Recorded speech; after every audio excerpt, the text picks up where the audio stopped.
Hey, I'm Mark Wilson. Thanks for joining me at Cooking with Wilson. This go around we're making beef ribs. And if you like beef, you're definitely going to love the flavors and how with the cooking on the bone, just kind of explodes in your mouth. Like that time I saw that meteor when I was at work real early just completely blow up in the sky. Probably one of the coolest damn things I've ever seen in my life. Barring that, these may be the best ribs you've ever had, especially if you like beef. So, cooking today with pecan. You're ready to get this thing, keep going, get it all heated all the way up where we need to have it going to, about 250. And gonna get started working on the ribs, getting them prepped. Beef ribs, big. If you're gonna cook them, get them this big. People enjoy trying to figure out how to eat this thing. And this is only 3 of them. So what I tell you, it's big. You want to make sure you've got some nice fat in there, which you do. We've got this membrane on the back. You have to take that off. Well, you don't have to. I mean, if you want it to taste tough, you could leave it on there. We want to pull this off. That way we're able to put the rub and the seasoning on it. It really gets in there and makes a huge difference when we go to do it. So also we're going to trim off a little bit of this. We don't need all this fat sitting on top of it. And I'm going to get started.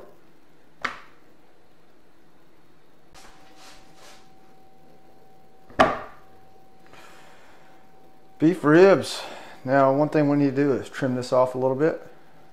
Get that cut.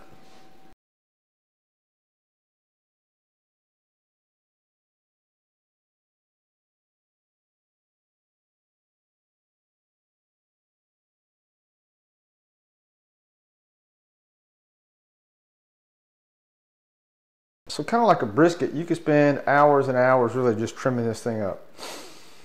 The main goal, what you want to get, is you want to get the little dickle fat off. I've still got a few pieces left to get. You want to leave this feathery fat so you touch it and it's really soft, because that's going to render really well. But then you have this hard fat, and you have areas of hard fat where chunks you see are out in here. And those are the ones you really want to remove the big pieces, because you don't want to bite into that. It's not going to render down. It doesn't taste good when you get into it, but the soft fat does. So that's kind of how we're going to trim it. A couple more pieces to get off there, and then we're going to move on to the next step, of which is mixing up our mustard, pickle juice, and then getting it all over, and then putting the brine or putting the rub on it.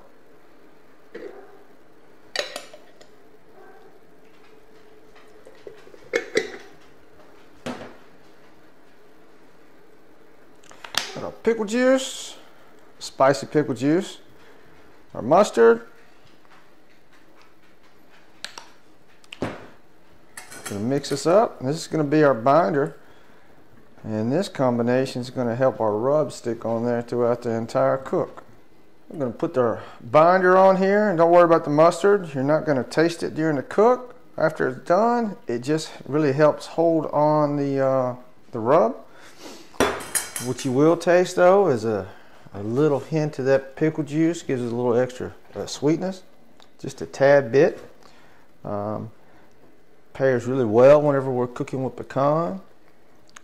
So does another secret ingredient that I put on there sometimes whenever I do the binder. But today we're going with the pickle juice. And we're going to liberally put this rub all over it. Make sure it's nice and covered.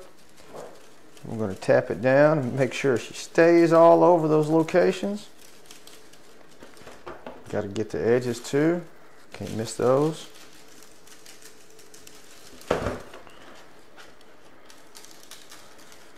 And then we've got this nice pan.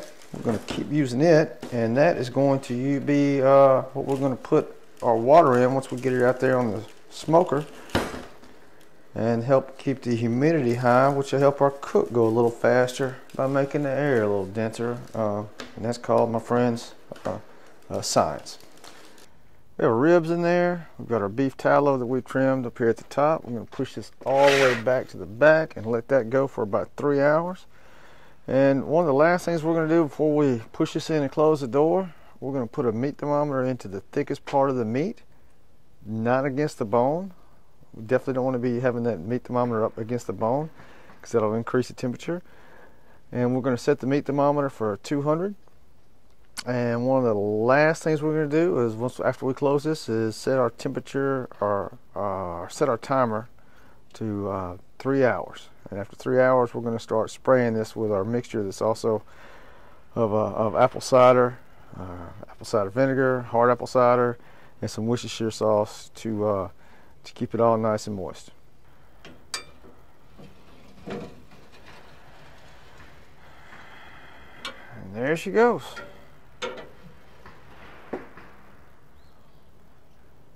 Last thing we're going to do is put our water pan right in there. 3 hours, time to start spraying. Take a look how great this looks. See how the beef's pulling back from the bone. It's going to be delicious. You ready to start spritzing? And also pull that beef tallow because it's done.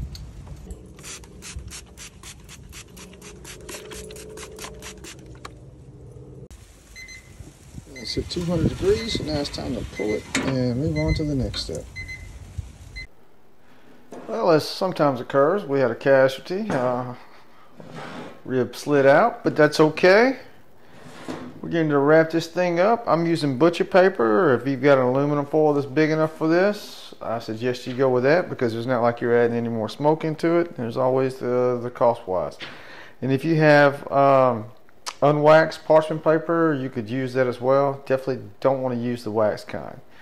So first things, what we're going to do is apply some beef tallow. I'm going to slide this down. My beef tallow, we've got this, which was pulled out of the top of our smoker from that pan off the fat that we cut from it earlier. We want to just spread this out across the paper just like this. And we're going to flip this upside down and let it rest right on this. It's going to make this thing taste even beefier, and it's already got a lot of meat to it, but it can't hurt to go even bigger at times, right? So that's all the tallow we're going to put on that. I'm just going to flip her over, rest her right on top. At this point in time, we want to be careful when we're wrapping it because you don't want to be pulling. We can pull these out, but I want to leave them for presentation. Hopefully they'll hang on there for a little bit. But we definitely want to wrap it up and get it up nice and tight. And at this point, once we get it wrapped, we're going to put it into a warmer. You can put it into a preheated cooler. If you've got one of those, works out great. And we just want to keep it warm and let it continue to rest for like an hour. Let all those juices, if I can speak right, flow back and forth. Just got to be very, very careful with this initial flip here. And after that, it's pretty much a simple process.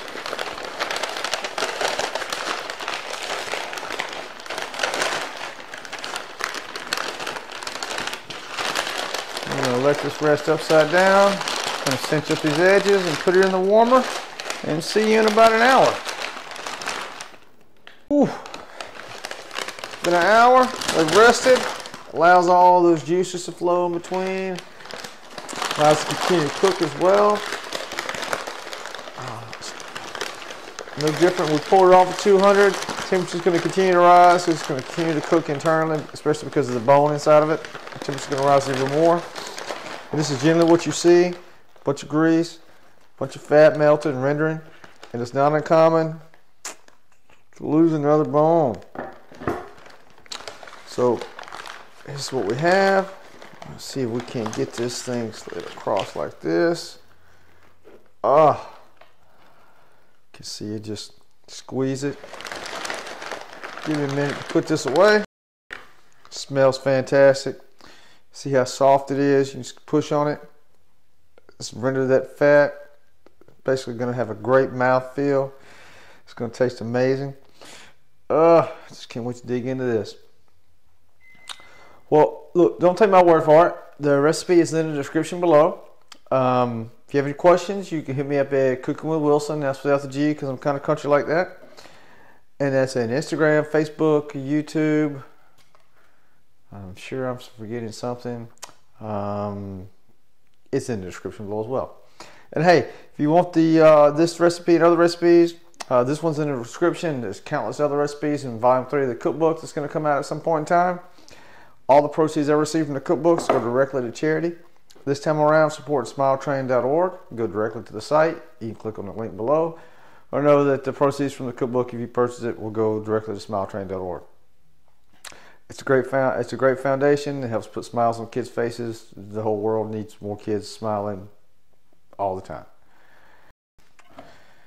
Once again, the recipe is in the description below. And hey, keep this one thing in mind. If someone hates you, it's usually for one of 3 reasons. One, they want to be you. 2, they feel you're a threat. Or 3, they hate themselves. And just keep this one thing in mind. The fact that they're allowing you to take up real estate in their mind, that's not your damn problem. Neither is the fact that they dislike you. Hang in there, stay safe, take care of yourself and others, and until next time, because I'm getting ready to eat this thing. Bye.